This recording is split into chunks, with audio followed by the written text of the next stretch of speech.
Tonight, we discover why living in the medieval castle is not what you think it will be. That fortress of fairy tales and childhood dreams, where princesses danced in silk gowns or where knights feasted on golden plates, is not what it seems at all.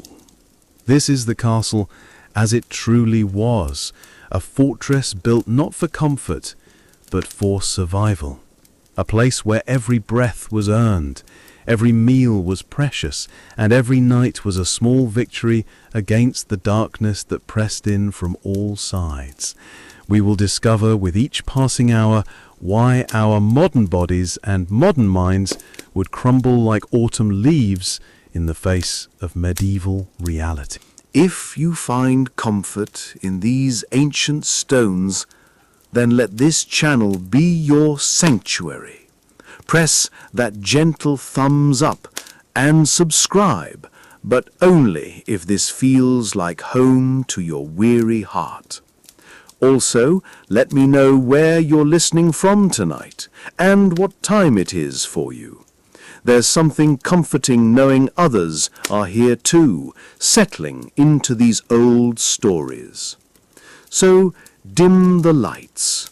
Let the glow of your screen become the flicker of candlelight. Maybe turn on a fan for that soft background hum, for we are about to step backward through time to a place where survival was the only art that mattered. The darkness retreats slowly here, reluctantly, like a wounded animal crawling back to its den. There are no electric lights to banish the night with the flip of a switch. There are no heated floors to greet your feet with warmth. There is only the gradual graying of the world, seen through arrow slits so narrow they might have been carved by needles, and the slow realization that you have survived another night in this fortress of stone and suffering. You wake, if wake is the right word for emerging from the fitful doze that passes for sleep in this place, on a bed that bears no resemblance to the mattresses of your modern world. Beneath you lies a straw tick, a canvas sack stuffed with whatever dried grass and hay could be gathered before the winter closed its fist around the world. The straw has been compressed by the weight of countless bodies, countless nights, until it offers no more cushion than the stone floor itself. The cold rises from the stone floor like a living thing, creeping through the thin soles of your shoes, if you are fortunate enough to have shoes that have not yet fallen apart. The cold climbs up your legs, settles in your bones, makes its home in the hollow places of your body. There is no central heating here, no radiators humming their warm songs. There is only the promise of a fire somewhere in this vast stone maze, if you can find it, if you can earn your place beside it, if there is fuel enough to keep it burning. You reach for your clothes, the same clothes you wore yesterday and the day before and the day before that. In the medieval castle, you do not have a wardrobe. You have what you carry on your back, and you wear it until it falls apart around you. The fabric is rough against your skin, wool that has never known the touch of modern processing, linen that scratches like sandpaper. And it is dirty, dear listener, so very dirty, because water is precious here, and soap is a luxury that most will never know. As you dress in the dim light filtering through those arrow slits, you begin to understand the first great truth of castle life. Comfort is not a right, it is not even a possibility. It is a dream that belongs to another world, another time, another species of human being entirely. The castle is awakening around you now. Somewhere in the distance you can hear the shuffle of feet on stone, the murmur of voices beginning their daily prayer to simply survive another day. But these sounds are muffled, distant, as if they come from another world entirely. For the medieval castle is not a place of community as we understand it. It is a place of isolation, where thick walls separate not just rooms, but entire universes of human experience. You must leave your chamber now. You must venture forth into the grey morning light that filters through windows designed not for illumination but for defense. And as you step out into the corridor, as your feet find the worn stone steps that have been polished smooth by countless others who have walked this path before you, you begin to understand that the day ahead will be unlike anything your modern mind can truly comprehend. The great hall stretches before you like a cathedral of shadows and smoke. Here, where the lord of the castle might break his fast, where the rhythm of medieval life beats its slow, eternal pulse, you discover the second great truth of fortress existence. Hunger is not a feeling here. It is a companion.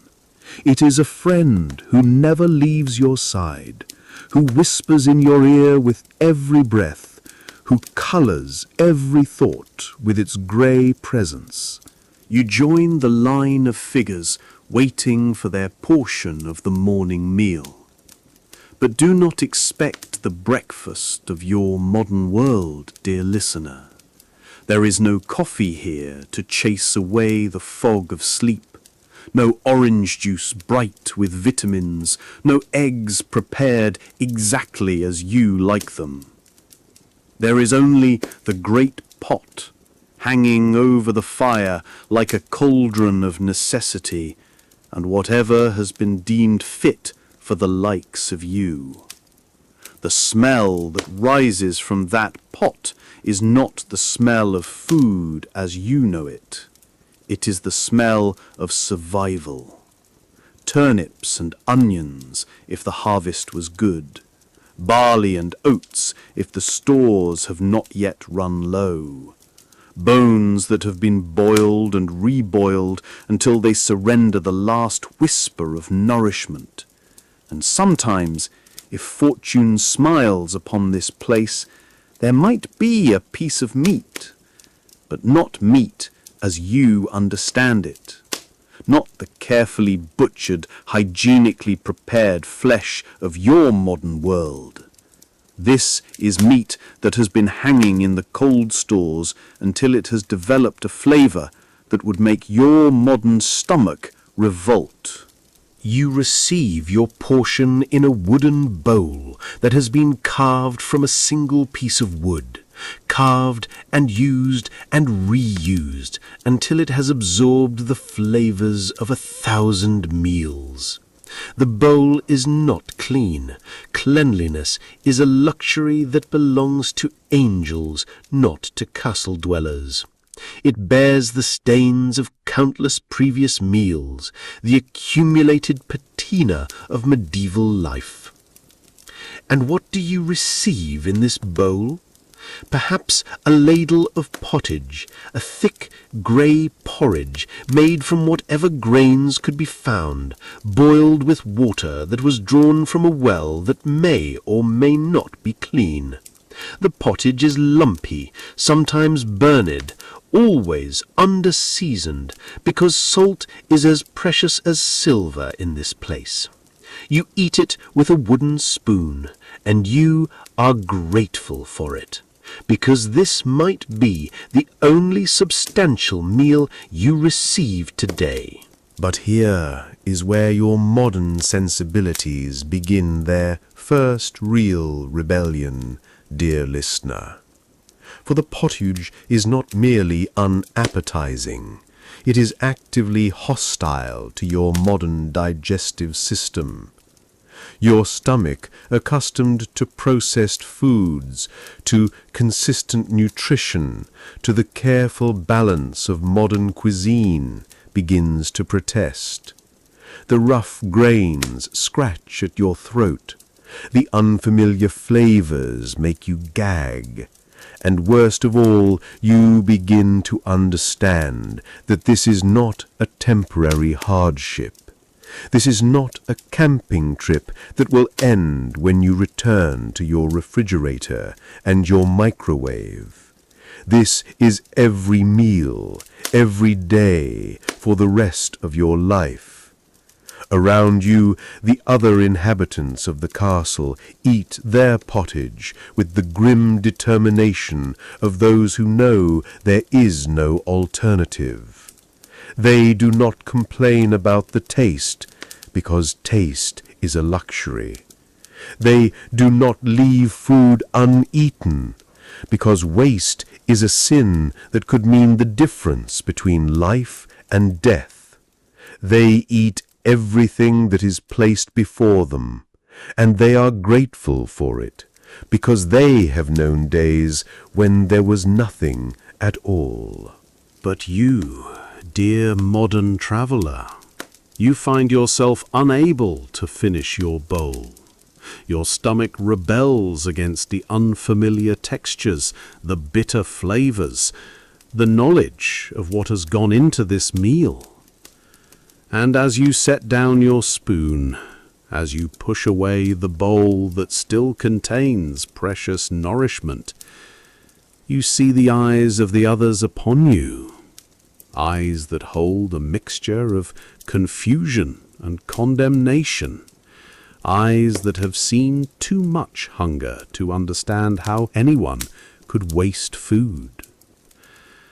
And then you feel it beginning, the gnawing in your belly that will be your constant companion for all the days to come, the hunger that starts as a whisper and grows into a roar, the hunger that makes you dream of the foods of your own time, the fresh fruits and vegetables, the carefully prepared meats, the snacks that you could summon at any hour of the day or night, with nothing more than a trip to the kitchen.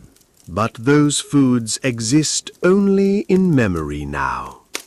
In this place, in this time, there is only the pottage, and the thin ale that tastes of sour grain, and the occasional piece of hard bread that must be soaked in liquid before it can be chewed. There is only the constant calculation of calories, the careful hoarding of every morsel, the slow realization that your body is beginning to consume itself. The corridors of the castle stretch before you like arteries of ice, carrying the cold through every chamber, every passage, every corner where human warmth might dare to make its home.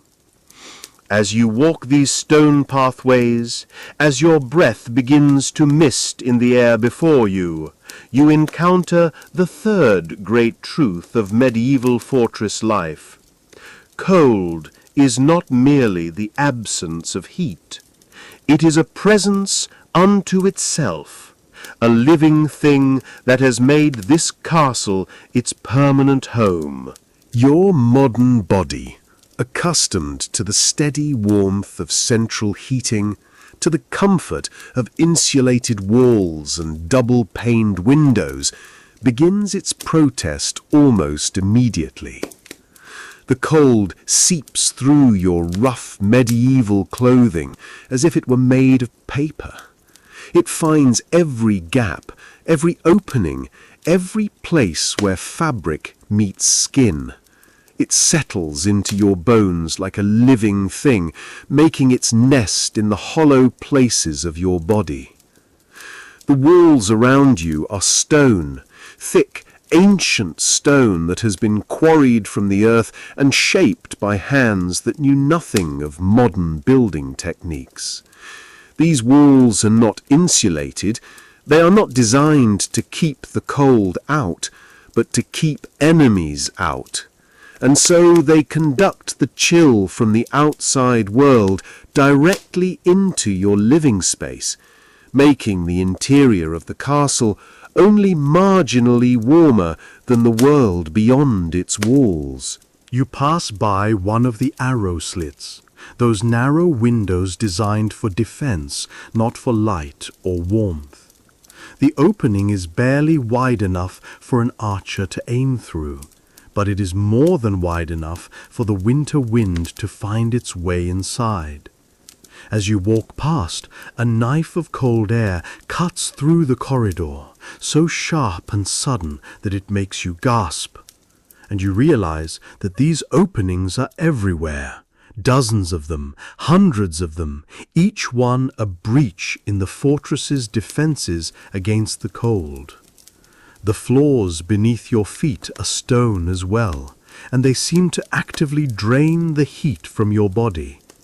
Every step you take sends a shock of cold up through your legs, as if the very earth beneath the castle is trying to claim your warmth for itself.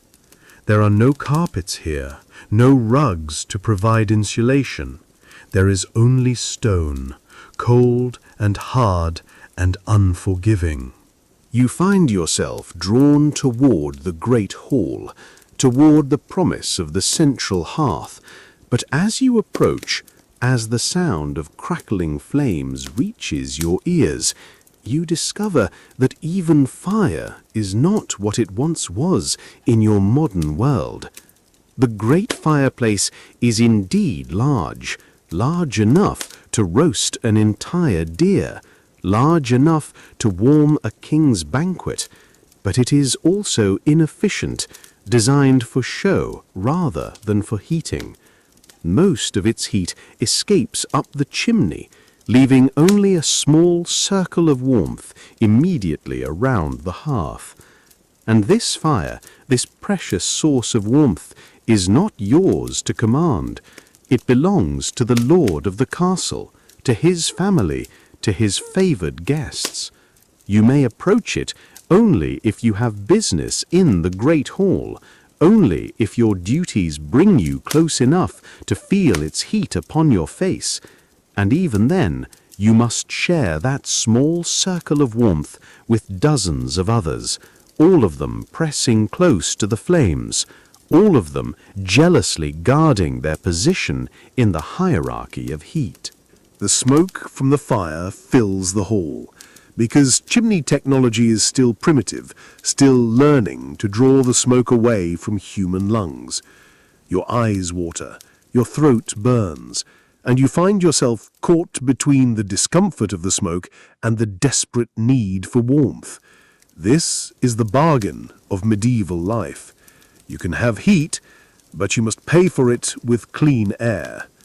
As night falls, as the temperature drops even further, you discover that the castle's defenses against the cold are pitifully inadequate.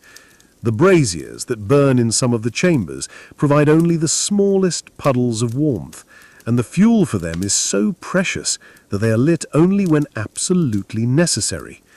The rest of the time, you must rely on your own body heat, on the rough wool of your clothing, on the shared warmth of other human beings pressed close together in the cold.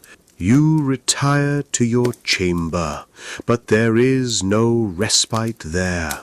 The cold has claimed this space as its own, settling into every corner, every shadow. Your breath mists in the air as you prepare for sleep, and you realize that you will spend the night shivering, your body desperately trying to generate enough heat to keep you alive. The thin blanket you have been given is rough wool, scratchy against your skin, and it provides barely enough warmth to keep you from freezing. The sun sets early in this season, and when it does, the castle becomes a different creature entirely. The shadows that have been lurking in the corners throughout the day now emerge to claim their kingdom.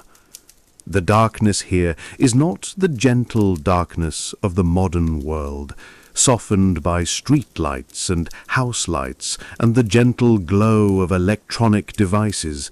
This is darkness in its purest form, thick, absolute, and hungry. You hold in your hand a candle, not the clean white candles of your modern world, but a rough thing made of tallow, rendered from animal fat. The wick is uneven, the wax yellowed and malodorous. When you light it, it produces a small wavering flame that seems to push against the darkness rather than illuminating it. The light it provides is warm and orange, but it extends only a few feet in any direction before the shadows swallow it whole.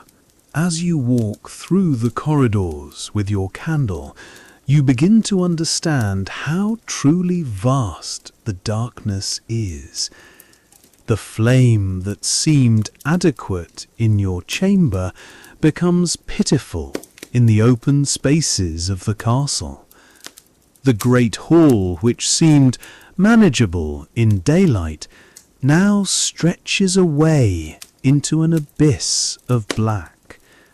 The corridors that you navigated with confidence now become mazes of shadow and uncertainty. And the candle itself is precious beyond measure. Tallow is not cheap, and wicks must be carefully maintained. You cannot simply light a new candle when the old one burns down, as you might flip a switch or change a light bulb. Each candle represents hours of work, precious resources, careful planning. And so you must use it sparingly, making it last as long as possible, rationing your light as carefully as you ration your food. When the candle is extinguished, when you must conserve its precious flame for later use, you are left in darkness so complete that it seems to have physical weight. You cannot see your hand in front of your face. You cannot distinguish between the floor and the walls. You must navigate by touch, by memory, by the sound of your own footsteps echoing off the stone. In this darkness, the castle reveals its true nature. Every sound becomes amplified, every creak and groan of the ancient timbers, every scurrying of rats in the walls, every whisper of wind through the arrow slits. The darkness plays tricks on your modern mind, making you imagine threats that may or may not be there, turning every shadow into a potential danger. You begin to understand why the people of this time retired to bed so early, why they rose with the sun. It is not merely a matter of efficiency or tradition. It is a matter of survival. The darkness is not merely an inconvenience here. It is a hostile environment that must be endured rather than conquered. But even when you retreat to your chamber, even when you burrow beneath your rough blanket and close your eyes, the darkness does not release its hold on you. Your modern mind, accustomed to the gentle glow of digital clocks and the distant hum of electricity, finds itself disoriented by the complete absence of light. Sleep becomes elusive, interrupted by the sounds of the night and the oppressive presence of the darkness pressing in from all sides. And in the morning, when the grey light of dawn finally begins to seep through the arrow slits, you feel a relief so profound that it surprises you. The return of light is not merely welcome, it is a resurrection, a return to life after a small death. And you begin to understand that every sunrise in the medieval world was a victory, every dawn a small miracle in the ongoing war against the darkness. The miasma of illness hangs over the castle like a fog that never lifts. In the corridors, in the chambers, in the very stones themselves, disease makes its home. Your modern body, with its carefully maintained health, its vaccinations and vitamins, its assumption of medical care always within reach, finds itself in a world where sickness is not an exception, but a constant companion to every soul who dwells within these walls. The water you drink comes from a well that has been dug deep into the earth, but deep does not mean clean. The water tastes of earth and metal, and sometimes of things you would rather not identify. There are no filters here, no purification systems, no governmental agencies ensuring that what flows from the well is safe for human consumption. You drink it because you must, because the alternative is death by thirst, but with every swallow you are rolling dice with mortality itself. The waste from the castle's inhabitants does not simply disappear as it does in your modern world. The garderobe, the medieval toilet, is a simple hole in the wall that empties into the moat below, or into a pit that may or may not be far enough from the water supply. The stench that rises from these facilities is not merely unpleasant, it is dangerous, carrying with it the seeds of dysentery, of cholera, of diseases that your modern world has forgotten how to fear. The very air you breathe is thick with the exhalations of too many bodies pressed too close together. In the great hall, in the corridors, in the chambers where servants sleep packed together like logs in a pile, the air is stale and reused, heavy with moisture and the breath of illness. There is no ventilation system here, no fresh air pumped in from outside. There is only the air that has been breathed and rebreathed by countless lungs, carrying with it whatever diseases those lungs might harbour. And the food you eat, that precious pottage and hard bread, is not prepared under the sanitary conditions your modern stomach expects. The kitchen is a place of smoke and shadows, where meat hangs unrefrigerated until it develops colours that would horrify a modern health inspector. The bread is made with flour that may contain more than grain, weevils, mice droppings, whatever else found its way into the storage areas.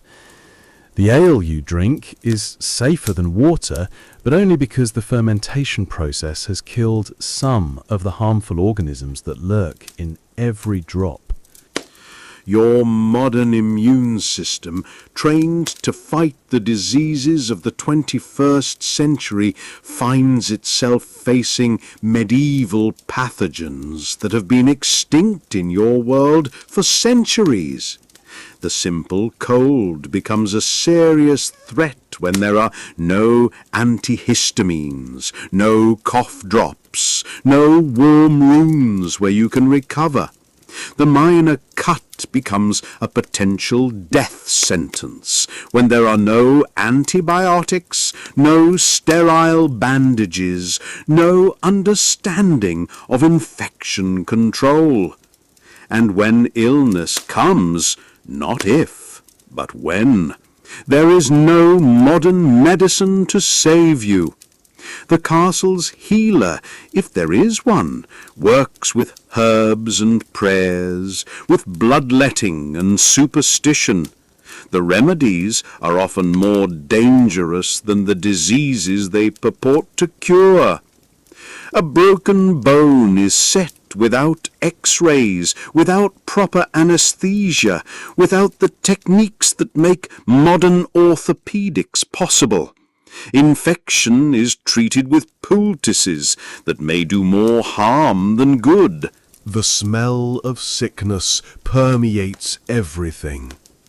In the corridors you pass chambers where the dying lie in their own waste, attended by family members who have no choice but to watch helplessly as their loved ones fade away. The smell of death is not hidden here, not sanitized and removed from daily life as it is in your modern world. It is part of the atmosphere, part of the very air you breathe. And slowly, inexorably, you begin to feel your own health failing. The poor nutrition, the constant cold, the exposure to disease, the stress of simply surviving from day to day, all of these begin to take their toll on your modern body. Your teeth, accustomed to fluoride and regular dental care, begin to ache from the rough food and lack of proper cleaning. Your skin, used to soap and hot water, becomes a landscape of rashes and sores. Your digestive system, overwhelmed by the foreign bacteria and unfamiliar foods, rebels with increasing frequency. You realize that the people of this time are not weak or inferior. They are simply operating in a world where death is always present, always waiting, always ready to claim those who cannot adapt to its harsh requirements. And you, with your modern expectations and modern weaknesses, are not among those who can adapt. The dawn bell has barely finished its somber call when the first truth of castle labour reveals itself. There is no rest here. No weekends, no holidays, no 8-hour workdays followed by leisure time. In this fortress of stone and survival, every moment that you are not sleeping is a moment that must be dedicated to the endless work of staying alive. Your modern hands, soft from a lifetime of keyboards and steering wheels, of tools designed for comfort and efficiency, now must learn to grip implements that care nothing for your comfort. The wooden handle of a spade, rough and splintered from years of use, raises blisters on your palms within hours. The rope that you must use to draw water from the well cuts into your fingers like a blade. The stone that you must move to repair the ever-crumbling walls seems to fight back against your attempts to lift it. If you are fortunate enough to be assigned to the kitchen, you discover that preparing food for a castle full of people is not like cooking for a modern family. The cauldrons are vast, requiring the strength of several people to lift. The fires must be maintained constantly, requiring endless trips to gather wood and carry water. The vegetables that must be prepared are often half-rotten, requiring careful cutting to salvage what can be saved. And all of this work must be done in a kitchen filled with smoke and heat, where the stone floors become slippery with grease and the air is thick with the smell of cooking food and unwashed bodies. If your lot is to work in the stables, you find yourself in a world that your modern sensibilities can barely comprehend. The smell of horse manure and urine is overwhelming, but it is only the beginning.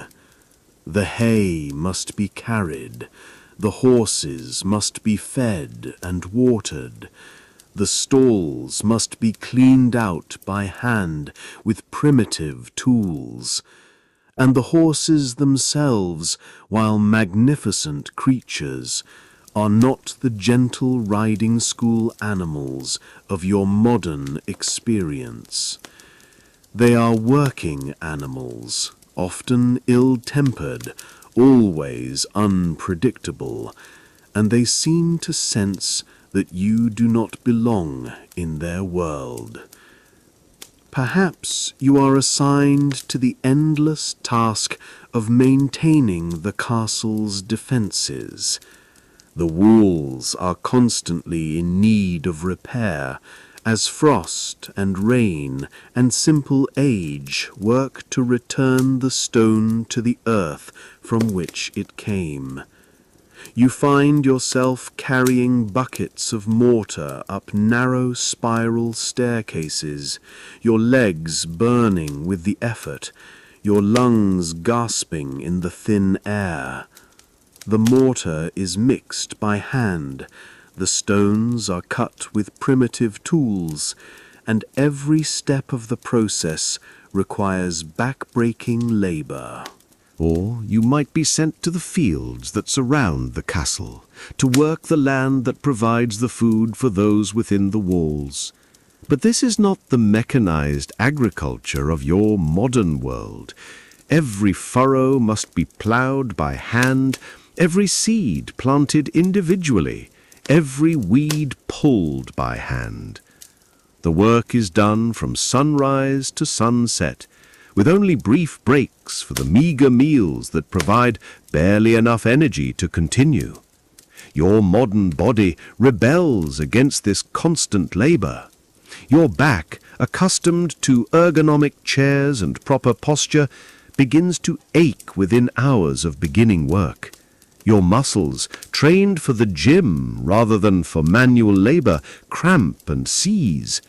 Your hands, soft and uncalloused, develop blisters that break and bleed, making every grip agony. But there is no choice, no alternative. The work must be done, and those who cannot do it do not eat. It is that simple, that brutal. The castle is not a welfare state. It is a survival machine, and every person within its walls must contribute to its function or be cast out to face the even harsher world beyond.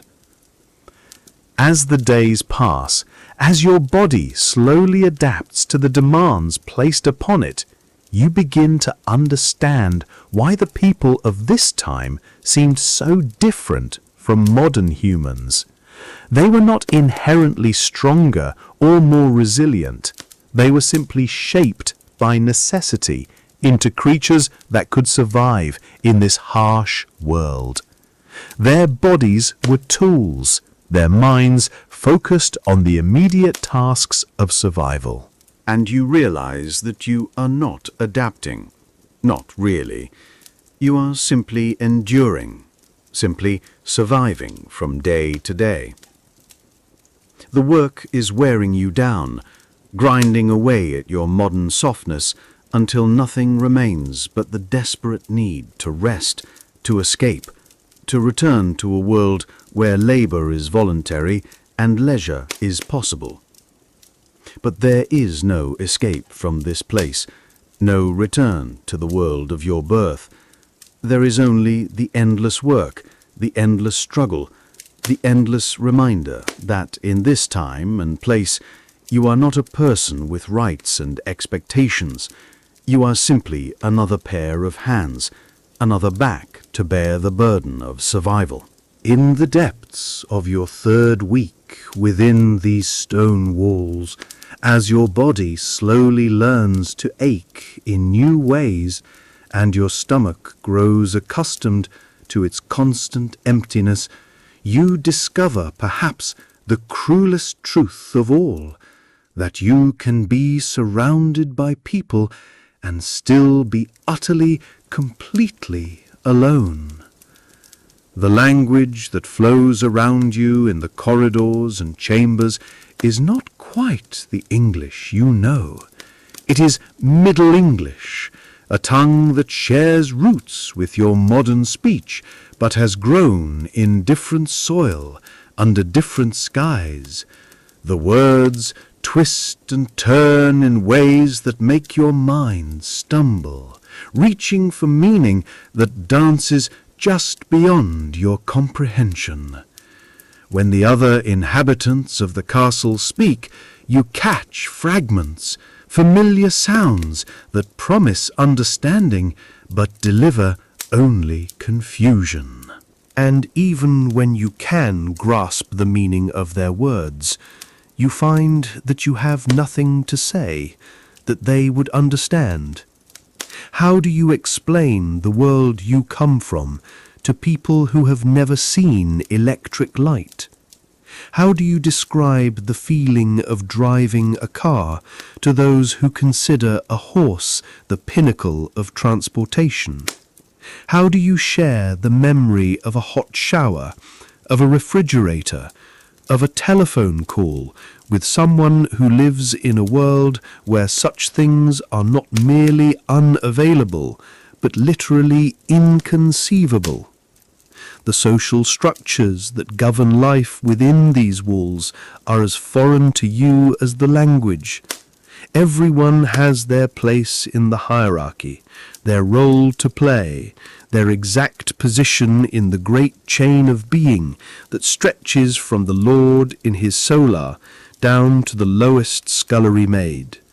But you belong nowhere in this carefully ordered world. You watch as servants bow to knights, as knights bow to nobles, as nobles arrange themselves in precise formations that speak of centuries of tradition. You see the elaborate dances of deference and respect, the careful maintenance of social boundaries that must never be crossed. But you do not know the steps to this dance. You do not understand the subtle signals that indicate rank and status. You move through this world like a ghost, visible but not truly present, occupying space but not belonging to the community that shares it. The conversations that flow around you are filled with references you cannot understand, to local politics, to family histories that stretch back generations, to shared experiences that have shaped this community long before your arrival. They speak of harvests and weather patterns, of feudal obligations and religious observances, of the intricate web of relationships that binds this isolated community together. And you realize that even if you could master their language perfectly, you would still be an outsider, still be someone who does not share their memories, their assumptions, their understanding of how the world works. At night, when the castle settles into its uneasy sleep, you lie on your straw tick and feel the weight of your isolation pressing down upon you like the stone ceiling above.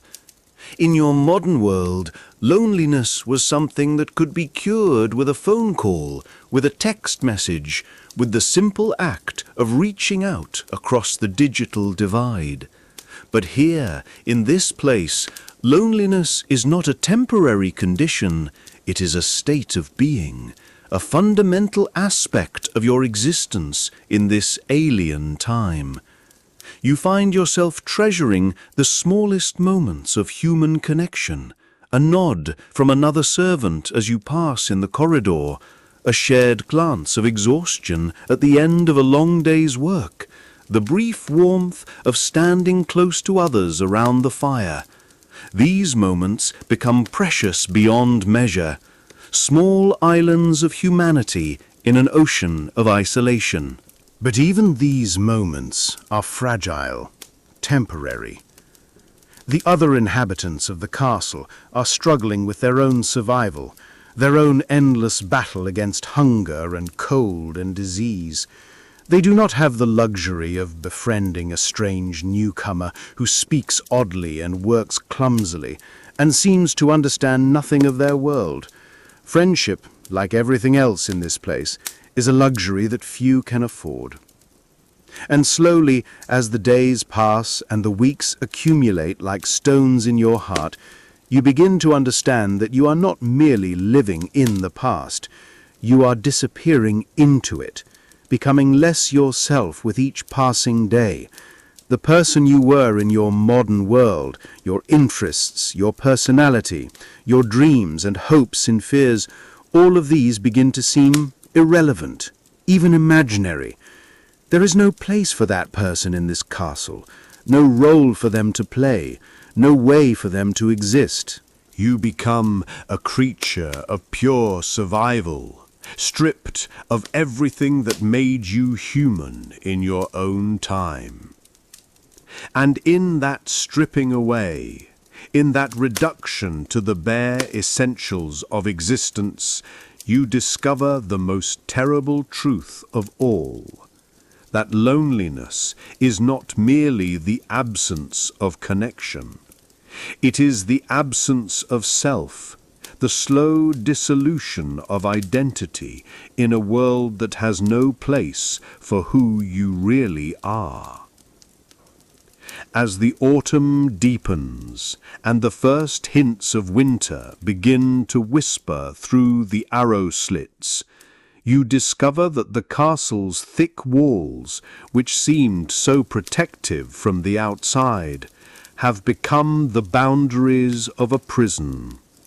Not a prison of stone and iron, but a prison of constant, gnawing fear that eats away at your peace like rust eats away at metal. The fear begins small, almost unnoticed, a sudden sound in the night that makes you start awake, your heart hammering against your ribs. The way conversations stop when strangers approach the castle gates.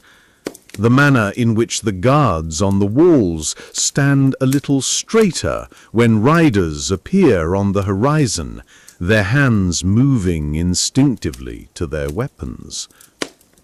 You learn to read the signs that the others take for granted, the way smoke rising from the valley below might signal raiders. The absence of normal travelers on the roads speaks of dangers that lurk beyond the safety of the walls. Your modern mind, accustomed to a world where violence is largely theoretical, where danger is something that happens to other people in distant places, struggles to comprehend a reality where death can arrive without warning, without reason, without recourse. The weapons that hang on the walls are not decorative pieces from your modern world's museums. They are working tools, sharpened and maintained, ready for use at a moment's notice. The men who carry them are not actors in a Renaissance fair. They are killers, trained from childhood in the art of ending human life quickly and efficiently.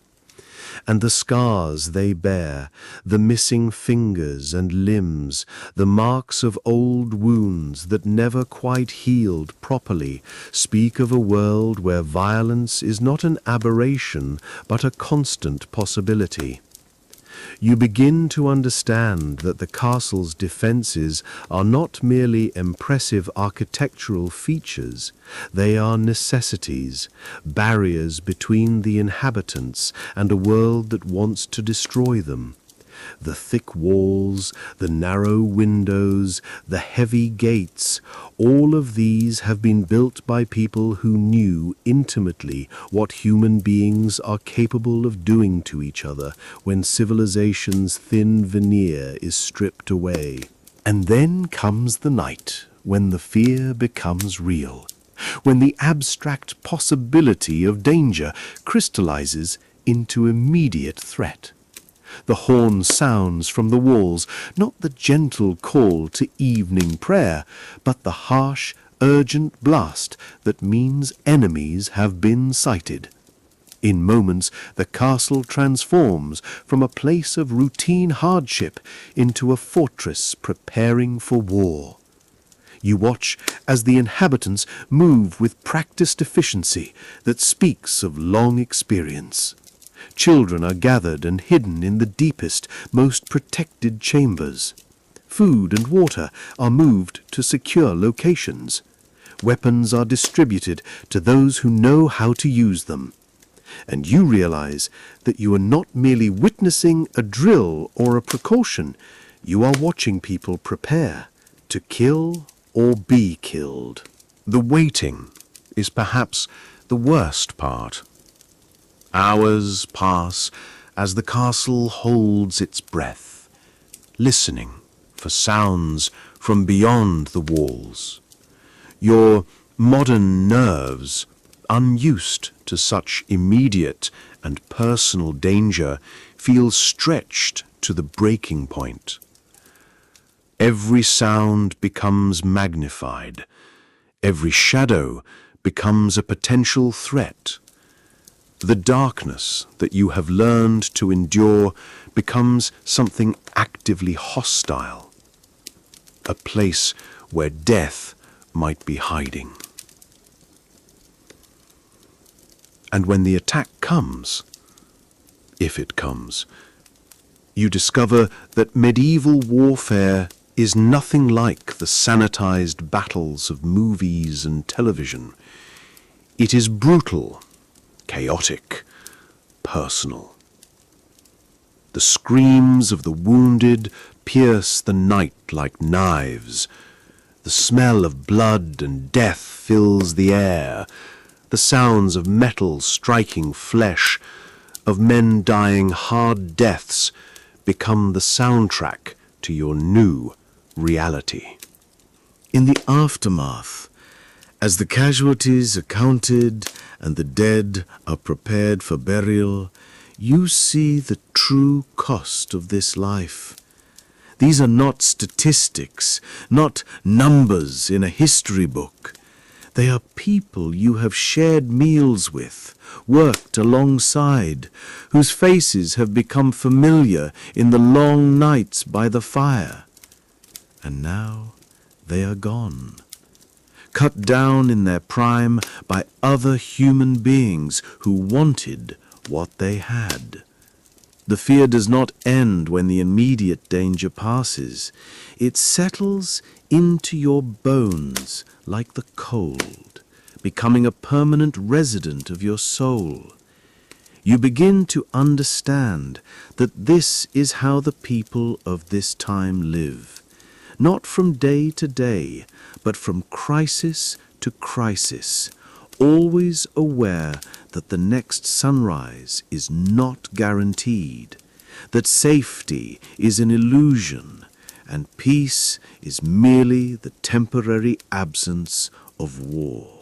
And you realize that your modern concept of security, the assumption that you will wake up tomorrow, that your possessions will remain your own, that violence is something that happens to other people, is a luxury that exists only in worlds of abundance and strong central authority. Here, in this time and place, fear is not a neurosis to be treated. It is a survival mechanism, a realistic response to a world where being unprepared for violence means being dead. The first snow falls on a morning when you have been in the castle for nearly 2 months, and with it comes the final, crushing realization that breaks whatever remains of your modern spirit. As you watch the white flakes drift past the arrow slits, as you feel the temperature drop even further, As you see the other inhabitants of the castle begin their grim preparations for the hardest season, you understand that this is not a temporary hardship you are enduring. This is your life now. This is your forever. The thought hits you like a physical blow, doubling you over with its weight. In your modern world, every hardship came with an ending date, every difficulty with the promise of resolution. Bad weather meant staying inside until it passed. Illness meant medicine and recovery. Hunger meant a trip to the store. But here, in this place, there is no cavalry coming to rescue you. There is no return ticket to the 21st century. There is only the endless succession of days, each one promising the same grinding struggle for survival. You find yourself standing in the courtyard, snowflakes melting on your face, and you try to remember what hope felt like. In your modern world, hope was easy. It was making plans for the weekend, looking forward to a vacation, dreaming about the future. But those concepts have no meaning here. There is no weekend in medieval life, no vacation from survival, no future that promises anything better than the present. The other inhabitants of the castle move around you with the resigned efficiency of people who have never known anything different. They prepare for winter because they must, not because they expect it to be pleasant. They ration their food because experience has taught them that running out means death. They huddle together for warmth because the alternative is freezing alone. And they do all of this without complaint, without protest, because they have never imagined that life could be any different. But you remember a different world. You remember central heating and grocery stores, hospitals and hot showers, weekends and vacations, and the 1,000 small comforts that made life not just bearable but enjoyable. And the memory of those things, instead of sustaining you, becomes a source of exquisite torture. Every comfort you remember is a comfort you will never experience again. Every luxury you took for granted is now a dream that will never be fulfilled. You begin to understand why so many people in this time turn to religion with a fervor that your modern world finds difficult to comprehend. When this life offers nothing but suffering, when every day is a struggle just to reach the next one, the promise of something better after death becomes not just comforting, but essential. The idea of heaven is not an abstract theological concept here. It is the only thing that makes existence bearable. But even that comfort is denied to you, because your modern mind cannot make the leap of faith that sustained your ancestors. You cannot believe in the promise of eternal reward, because you remember a world where rewards were possible in life, where suffering was not the natural condition of humanity. Your modern skepticism, which served you well in a world of science and reason, becomes another source of isolation in a world where faith is the only defense against despair. The days grow shorter, the nights longer, and you find yourself sleeping more and more. Not because you are rested, but because sleep is the only escape from the grinding reality of medieval existence. In dreams, you can sometimes return to your own time, can sometimes remember what it felt like to be warm and fed and safe. But you always wake up, always return to the cold stone chamber and the rough straw tick, and the knowledge that another day of mere survival stretches ahead of you. And slowly, almost without noticing it, you begin to change. The person you were in your modern world, with your opinions and preferences, your hobbies and interests, your personality and dreams, begins to fade away. Those things have no place in this world of pure survival, no relevance to the daily struggle of staying alive. You become a creature of the present moment, focused only on the immediate necessities of food and warmth and shelter. The despair is not dramatic, not the stuff of tragic literature. It is quiet, persistent, grinding. It is the slow realization that nothing you do matters, that no effort you make will fundamentally change your circumstances, that the future stretches ahead like an endless corridor of stone, cold and dark and unchanging. And in the depths of a winter night, as you lie shivering on your straw tick, listening to the wind howl through the castle walls, you understand the final truth of your situation. You would not last a day in a medieval castle, not because you lack courage or strength or determination. You would not last because you remember what it feels like to live, and mere survival is not enough for a soul that has tasted freedom. The castle has claimed you, as it has claimed so many others, but unlike those who were born to this life, who never knew anything different, you carry within you the ghost of another world, another possibility. And that ghost whispers to you in the darkness, reminding you of everything you have lost, everything you will never have again. And so we come to the end of our journey through these ancient halls, dear listener. We have walked together through corridors that echo with the footsteps of the long dead. We have felt the cold that chills more than bone, the hunger that gnaws more than flesh, the loneliness that isolates more than walls. We have discovered together why the medieval castle, that symbol of strength and majesty in our modern imagination, would be a place where our 21st century souls would wither and fade like flowers in winter. But perhaps there is something else we have discovered in this grey dawn light that filters through arrow slits worn smooth by centuries of wind and weather.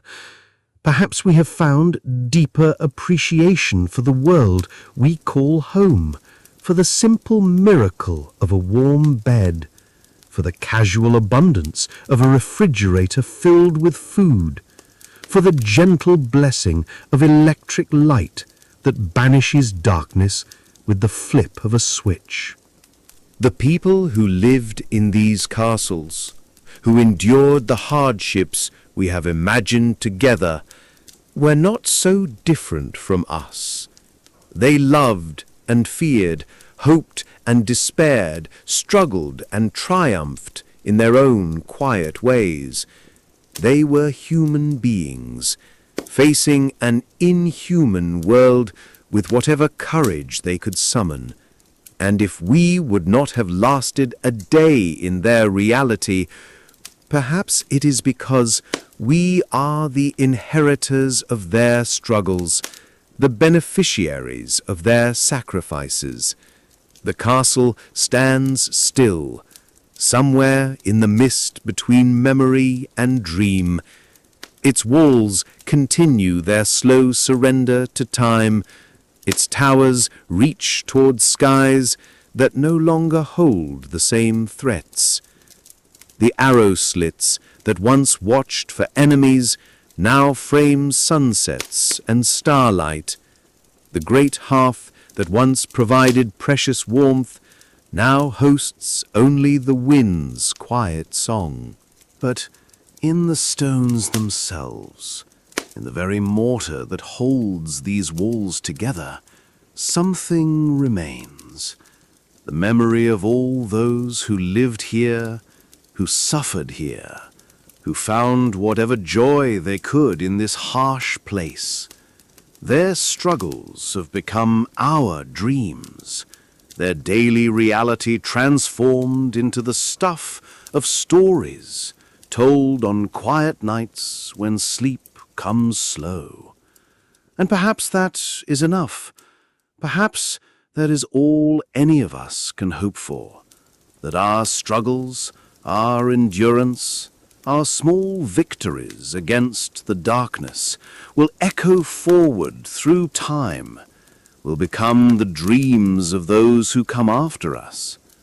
The medieval castle dwellers could not have imagined our world, just as we struggle to truly comprehend theirs.